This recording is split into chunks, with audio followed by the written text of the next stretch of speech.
Vous écoutez Culture Média sur Europe 1, 9h30, 11h avec Thomas Hill et vos invités ce matin, Thomas. Je reçois ce matin le réalisateur Fred Garçon et le producteur Jean-Louis Pérez de la série documentaire qui sort aujourd'hui, consacrée à Jérôme Kerviel, un trader 50 milliards. On nous a annoncé la nouvelle, comme quoi il y avait un problème avec un trader. Je ne connaissais pas Jérôme Kerviel. Je ne lui ai jamais parlé en direct auparavant.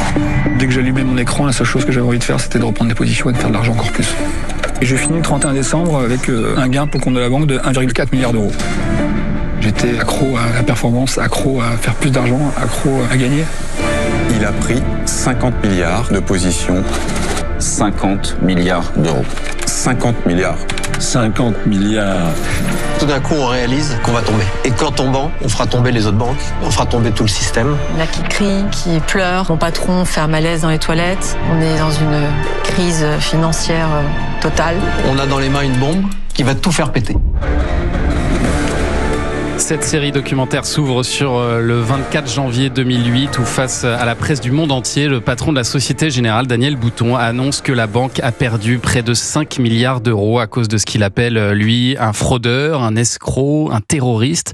À l'époque, il ne donne pas encore d'ailleurs le nom de Jérôme Kerviel, mais tous les médias du monde cherchent évidemment immédiatement à débusquer cet homme, Jean-Louis Pérez. Ils veulent le trouver. Ils veulent avoir son nom. Oui. Parce qu'un homme seul qui a déjoué un système comme celui de la Société Générale, une banque aussi puissante que la Société Générale, c'est incroyable. Ça paraît incroyable. Et d'ailleurs, dans les premières minutes de votre documentaire, Fred Garçon, Jérôme Kerviel n'apparaît pas. Vous le faites arriver seulement quand son nom, finalement, est révélé au monde. Est-ce qu'il a été tout de suite partant, lui, pour participer à ce documentaire, ou est-ce que il a été compliqué à convaincre ? Il était un peu comme le documentaire le montre, c'est-à-dire qu'il avait très envie de parler. Une première rencontre s'est faite avec Jean-Louis Pérez, mon producteur. Et on s'est rencontrés ensuite, et moi j'avais très envie de raconter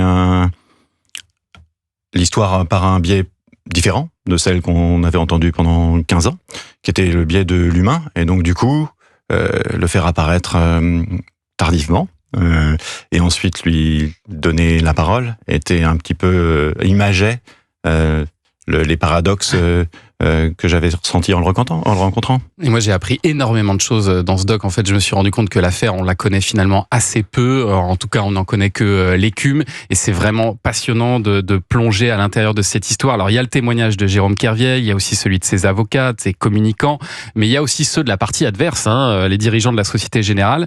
Ce dossier, il est évidemment d'une grande complexité et vous avez su le rendre compréhensible dans ce doc. Et j'imagine que c'était pas une mince affaire, mais j'imagine aussi que vous n'êtes pas un spécialiste du trading, Fred Garçon.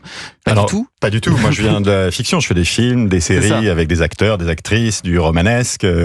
Jean-Louis Pérez a une grande formation de journaliste, de producteur de journaliste, et c'est un appareillage qui était très complémentaire, en fait. On a bâti comme une rédaction entre atelier d'écriture et rédaction journalistique. Et moi, mon rôle était de raconter. La mise en image. Et non, raconter comment, par quel point, comment, pourquoi il arriverait plus tard, qu'est-ce qu'est l'épisode 1, pouvoir saisir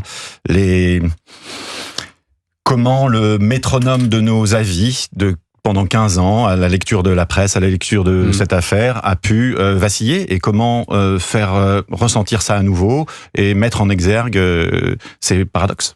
Est-ce que vous aviez pas peur, malgré vos connaissances, de vous faire un peu balader par une partie ou l'autre, et même de vous faire manipuler par une partie ou l'autre ? Pas tellement. L'idée, alors déjà on avait une équipe, comme vient de le dire Fred, de journalistes qui travaillaient beaucoup, qui ont lu, épluché tout le dossier judiciaire, on a fait beaucoup d'interviews, on a recoupé. Donc il y a eu un très gros travail journalistique qui a été fait en amont, et puis après, donc il s'agissait d'écouter les gens qui étaient aussi, c'était la volonté de Fred c'est des témoignages humains, c'est-à-dire qu'ils parlaient de leur ressenti.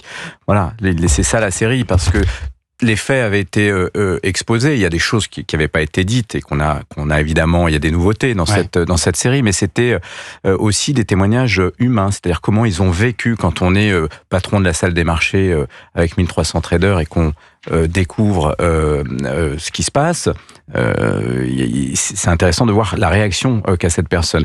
Et de l'autre côté, Jérôme Kerviel, qui avait raconté son affaire, il l'a raconté dans la longueur, avec beaucoup plus de détails. Et puis, il y a aussi l'aspect humain de son témoignage. C'est la grande force, à mon avis, de cette série, c'est que tous les personnages, on les comprend, puis on les comprend plus, puis on les recomprend. Ouais. Et donc ça, c'est la narration qu'a mis en place Fred pour avancer sur les 4 épisodes. Mais moi, j'ai quand même eu l'impression, je sais pas si c'est votre cas aussi, Anissa, en regardant la série, que votre cœur balançait un petit peu du côté de Kerviel, qui a un côté très séduisant, qui a quelque chose de romanesque, en fait.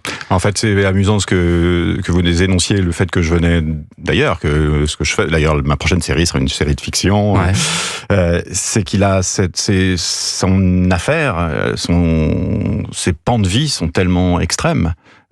Qu'effectivement, l'individu se change à travers ses épreuves et il devient d'autant plus charismatique et intriguant.